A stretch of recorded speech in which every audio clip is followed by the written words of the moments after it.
ఆంధ్రప్రదేశ్లో స్త్రీ శక్తి పథకం ద్వారా మహిళలకు అందిస్తున్న ఉచిత బస్సు ప్రయాణ సౌకర్యం అపూర్వ స్పందనను రాబడుతుంది. ఈ పథకం మహిళల ఆర్థిక భారాన్ని తగ్గించి వారి ప్రయాణ అవసరాలను సులభతరం చేస్తుంది.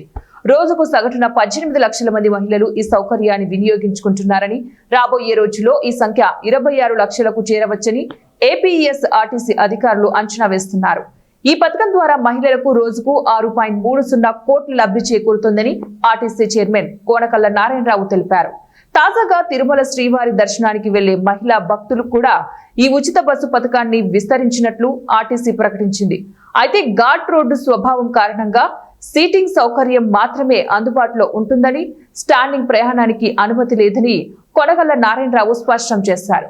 ఎలక్ట్రిక్ బస్సుల్లో ఈ ఉచిత సౌకర్యం వర్తించదని, భద్రతా కారణాల వల్ల ఈ నిర్ణయం తీసుకున్నట్లు ఆయన వివరించారు. మహిళల కోరిక మేరకు ముఖ్యమంత్రి చంద్రబాబు ఈ సౌకర్యాన్ని తిరుమల వరకు విస్తరించారని ఆయన పేర్కొన్నారు.